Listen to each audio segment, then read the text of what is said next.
I've explored abandoned places for years, and most of the time the biggest danger is a collapsing floor or getting caught by security. This experience changed that. Back in October 2022, two friends and I decided to visit an abandoned textile mill on the outskirts of Łódź. The factory had been closed for decades. Most local explorers knew about it, and dozens of photos had been posted online over the years. The place was huge. Broken windows covered the walls. Rusted machinery sat exactly where workers had left it years before. The entire building felt frozen in time. My friends Piotr and Marek came with me. We arrived around noon and planned to spend a few hours filming. At first, everything was normal. We explored the main production halls, climbed several staircases, and took photos of old equipment. The silence inside the factory was strange. Even when all three of us were talking, our voices seemed to disappear into the massive empty rooms. Around 3 in the afternoon, we entered a section of the building none of us had seen before. The floor was covered with debris and collapsed wooden pallets. While moving some of the boards aside, Piotr noticed something underneath, a staircase. We exchanged surprised looks. None of us had seen it mentioned online. The stairs descended into darkness. Naturally, we became curious. That was our first mistake. We turned on our flashlights and started down. The basement felt completely different from the rest of the factory. The air was colder. The smell was stronger, not mold human. As we moved deeper, we found something unexpected. Empty food cans, plastic water bottles, several cigarette butts. Then we found a sleeping bag. It looked recently used. "Someone's living here," Marek said quietly. Nobody laughed. The sleeping bag wasn't covered in dust like everything else. Someone had been there. Recently, very recently, we decided to leave immediately. The excitement disappeared. Now all three of us felt uncomfortable. As we started climbing back toward the staircase, a loud metallic bang echoed through the basement. It sounded like a heavy door slamming shut. We froze. The sound had come from somewhere deeper underground. For several seconds, nobody spoke. Then we heard something else. Footsteps.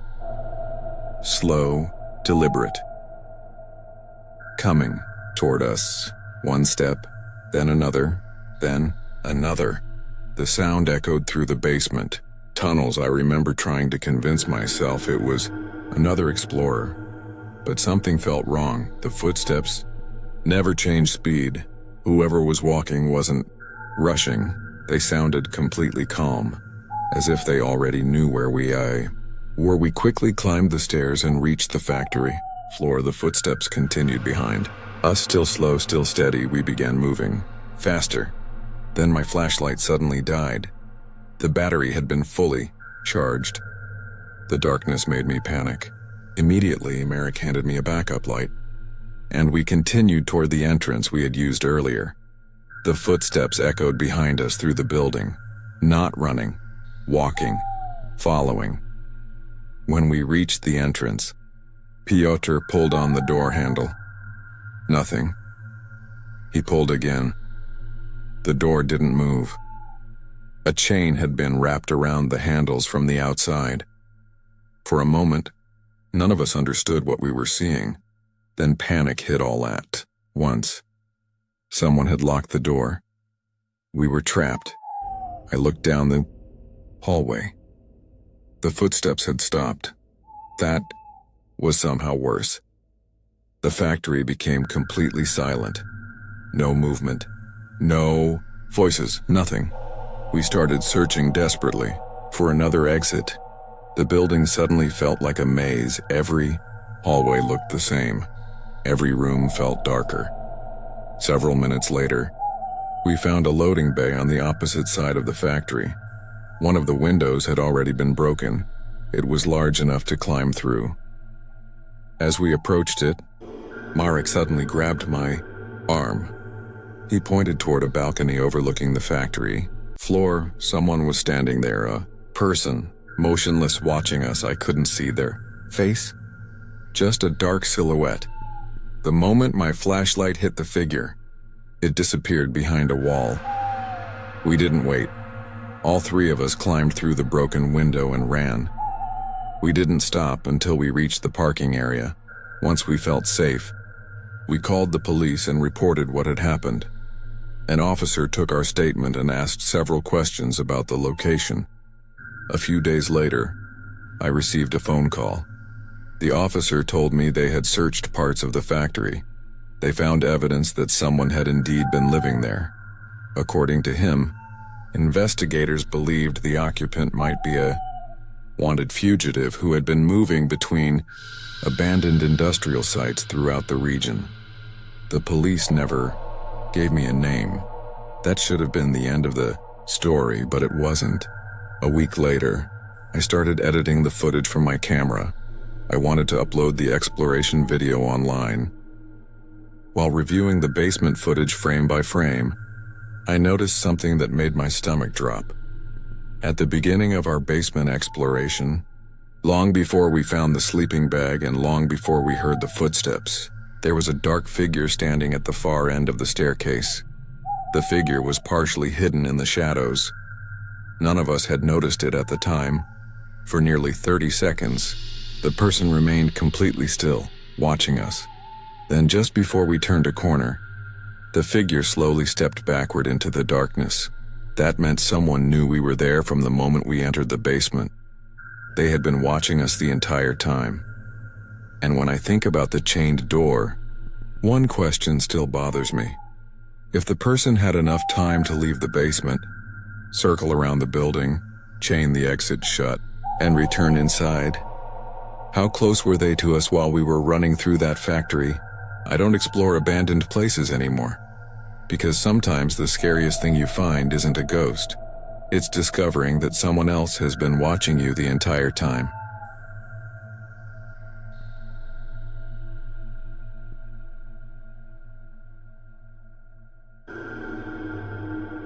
I've never believed in ghosts, even after what happened that night. I still don't. What scares me is the possibility that everything I experienced had a perfectly real explanation, and somehow, that makes it worse.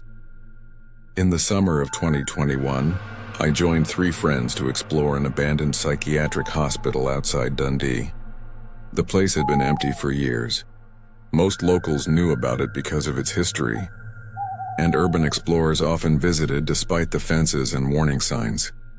The hospital had a reputation online. People claimed they heard voices in empty corridors. Others reported seeing lights moving through windows long after the building had been abandoned. I always assumed those stories were nonsense. Looking back, I wish we had stayed home. We arrived shortly before sunset. The hospital was enormous. Several connected buildings stretched across the property, linked by covered walkways and underground service tunnels. Broken windows lined the walls and graffiti covered almost every surface. For the first few hours, everything felt normal. We photographed old patient wards, treatment rooms, and administrative offices. The deeper we explored, the quieter the building became. By midnight, we had reached the rear section of the complex. Most explorers online never showed photos from this area. At the time, I thought they simply hadn't bothered to walk that far. Now I think there may have been another reason. The group split up temporarily to photograph different sections of the building. That was our first mistake. Headed down a long hallway that appeared untouched compared to the rest of the hospital. Almost immediately, something felt strange. Several doors looked newer than everything around them. The walls were crumbling. The floors were covered in dust. But the doors appeared recently painted. Not perfectly. Painted just enough to stand out. At first, I thought maintenance workers had been there years ago. Then I opened one of the rooms. Inside, I found a folding chair, several unopened bottles of water, and a battery-powered lantern. These two Lantern wasn't dusty, someone had used it recently. I remember feeling uneasy, but I still assumed another urban explorer had left the items behind. I took a few photos and continued walking. About 5 minutes later, I heard a door slam. The sound echoed down the hallway behind me. I stopped. The hospital became silent again. Then another door slammed, closer this time. I listened carefully. A few seconds later, a third door closed, then a fourth. The sounds were moving toward me, one door after another, as if someone was walking down the hallway. Closing each room behind them, I called out, "Hello?" No answer. The hallway remained silent. I suddenly wanted to find my friends. I grabbed my radio and called them. Nothing, only static, loud static. The kind that almost hurts your ears. I tried again. Still, nothing. No voices, no replies, just static. At that point, I started walking back toward the main section of the hospital. But somehow I took a wrong turn. The hallways all looked identical. Every corridor led into another corridor. Every doorway opened into another abandoned room. After several minutes, I realized I was lost. The feeling of panic started growing. Then, I noticed something that made it worse. Footprints, fresh footprints in a thick layer of dust. Not one set. Several. They looked recent. The dust around them was undisturbed. Whoever made them had walked through recently, very recently. The footprints led toward a nurse's station near the end of the corridor. I followed them, mostly because I hoped they belonged to my friends. When I reached the station, I found more evidence that someone had been there. Empty. Food wrappers, a flashlight battery, a blanket, folded neatly behind a desk. My stomach dropped. This wasn't abandoned, at least not completely. Then I heard it, running fast, footsteps, coming from below. I turned toward a nearby stairwell. The sound was getting louder. Someone was running up the stairs. Not walking, running. The footsteps were approaching rapidly. Instinct took over. I spotted a small storage closet beside the nurse's station. Without thinking, I slipped inside and quietly closed the door. The closet was barely large, enough to stand in. Dust filled the air. My flashlight was off. The darkness was complete. Then the footsteps reached the hallway. Whoever it was stopped directly outside. Could hear breathing. Not mine, someone else's. Close enough that I could hear every inhale, every exhale. I held my breath. My heart was pounding so hard I thought they would hear it. For nearly 20 minutes, I remained completely still. During that time, I heard movement outside. Footsteps, objects being moved. At one point, I heard two people whispering. I couldn't understand the words, but there were definitely voices. That realization terrified me more than anything else. There wasn't just one person, there were multiple people, and they knew someone was in the building. Eventually, the sounds faded away. I waited several more minutes before opening the door.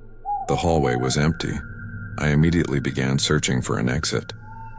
After another 15 minutes of wandering, I finally heard familiar voices. My friends. I nearly cried from relief. They had been looking for me for over an hour. Oddly, they told me their radios had stopped working too. Every time they tried reaching me, they only heard static. We left immediately. None of us wanted to stay another minute. For weeks afterward, I convinced myself the people inside were probably homeless squatters. But part of me still wondered why they had hidden instead of revealing themselves. Then, about a month later, I saw a local news article. Police had raided part of the abandoned hospital. Several individuals had been illegally occupying sections of the complex. Officers reportedly found makeshift living areas hidden throughout the rear wings of the building. The same wing where I got lost, to the same wing with the freshly painted doors. The same wing where I heard Footsteps outside the closet. That article answered most of my questions, but not all of them, because one thing still bothers me. When I reviewed my photos later, I found an image taken shortly before I became separated from my friends. In the background at the far end of the hallway, there was a man standing partially inside a doorway, just watching me. I never saw him while taking the photo, which means he was already there, watching me long before I heard the first door slam, and if I hadn't hidden in that closet when I did, I've often wondered whether I would have ever made it back out of that hospital at all.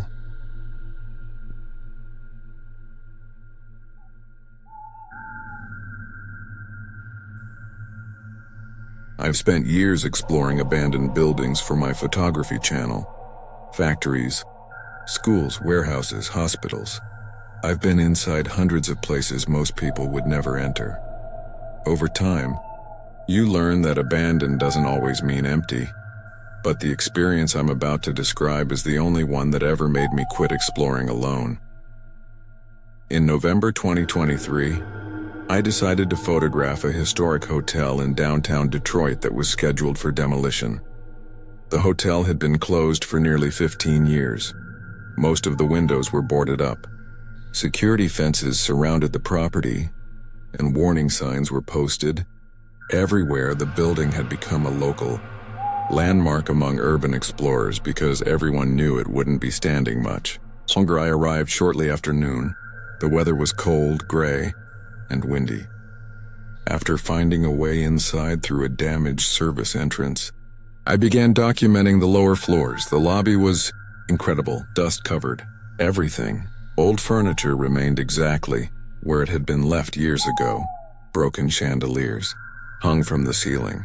The entire building felt frozen in time. For nearly an hour, everything went exactly as expected. I explored several guest floors, photographed old suites, and recorded video for my channel. The hotel was completely silent. No voices, no movement, nothing. One thing I noticed immediately was that the elevators were clearly out of service. The doors were partially open on several floors. Inside, the elevator cars appeared stuck between levels. There was obviously no power. At least that's what I believed. Around 2 in the afternoon, I reached the 7th floor. The hallway stretched nearly 100 yards from one end of the building to the other. Dust covered the carpet. Every room stood empty. I remember stopping to photograph a damaged room overlooking the city skyline. That's when I heard a loud mechanical noise somewhere nearby. It sounded like old machinery starting up. The noise echoed through the building for several seconds, then silence. I lowered my camera. The sound didn't make sense. There shouldn't have been any power. I stood there listening. A few moments later, I heard something else, an elevator bell, a clear, metallic ding, the exact sound elevators make when arriving at a floor. My stomach immediately tightened. The noise came from the elevator lobby at the end of the hallway. I remember staring toward it, trying to convince myself I had imagined it. Then the bell rang again. There was no mistaking it. I slowly walked toward the elevators. Every step felt heavier than the last. When I reached the elevator area, I immediately noticed something strange. One of the doors was open wider than before, not much, just enough to be noticeable. Inside was complete darkness. Aimed my flashlight into the opening. The beam disappeared into the shaft. Couldn't see the elevator car, just darkness. I started filming. Part of me assumed there had to be a reasonable explanation. Maybe maintenance workers were somewhere in the building. Maybe a generator had been activated. As I recorded, I leaned closer to the opening. Then I heard a voice, a man's voice, calm, clear, coming from somewhere below. "Who's up there?" Every hair on my body stood up. I jumped backward. Immediately, the voice hadn't sounded distant. It sounded close, enough that the person could hear me breathing. I didn't answer. I simply backed away, then turned and started walking quickly toward the stairwell. Halfway down the hallway, I noticed something that stopped me cold. Footprints. Fresh footprints. They crossed the dust-covered carpet. The tracks hadn't been there earlier, I was sure of it. The footprints led directly from the elevator area toward the room where I had left my backpack. A sudden feeling of panic hit me. I began moving faster. When I reached the room, my backpack was still there, but something was wrong. The bag had been moved several feet from where I had left it. I knew exactly where I had placed it because I had photographed the room earlier. Someone had touched it. Someone had been inside while I was exploring. I grabbed the bag immediately. Then I noticed another detail. The front zipper was partially open. I hadn't left it that way. My hands started shaking. Someone had gone through my belongings, and they had done it while I was somewhere else in the building. Then the elevator bell rang. Again, ding. This time it sounded closer. Much closer. I stepped into the hallway. Silence. A few seconds later, I heard a loud metallic bang from below. Then, another elevator bell. The sound was coming from the 6th floor, directly beneath me. Whatever was making the noise was moving. I didn't wait any longer. I headed for the stairwell. As I pushed through the heavy door, I heard something above me. Footsteps. Fast footsteps, running down the stairs from the upper floors. I froze. The sounds were getting closer. Someone was descending rapidly. Without thinking, I ran downward, floor after floor. The footsteps continued somewhere above me, not matching my speed, almost pacing me. Whenever I stopped, they stopped. Whenever I moved, they moved. The realization terrified me. Whoever it was knew I was there, and they were following me. When I finally reached the lobby level, I sprinted toward the service entrance. As I pushed through the opening and stepped outside, I looked back one last time. A figure stood inside the dark lobby watching me. I couldn't make out a face, only a silhouette. Then, the figure stepped backward and disappeared into the darkness. I left. Immediately later that day, I contacted local authorities and reported what had happened. I mostly wanted to warn them that people were inside the building. Several weeks later, I received an unexpected phone call. An officer told me investigators had discovered multiple individuals living inside abandoned maintenance tunnels connected to the hotel. The tunnels ran beneath the building and linked several nearby structures. The occupants could move between floors using old service shafts and maintenance passages. That explained the voice, the footprints, the moved backpack, even the elevator sounds, at least partially. But one thing still bothers me. A few days after the incident, I reviewed all my footage frame by frame. In one clip filmed nearly 40 minutes before I heard the first elevator bell, I noticed something unusual. At the far end of a hallway, a man briefly stepped into view just for a second, then disappeared into a doorway. Never saw him while recording, which means someone had been watching me long before I ever reached the 7th floor, long before the voice, long before the footprints, long before I realized I wasn't alone.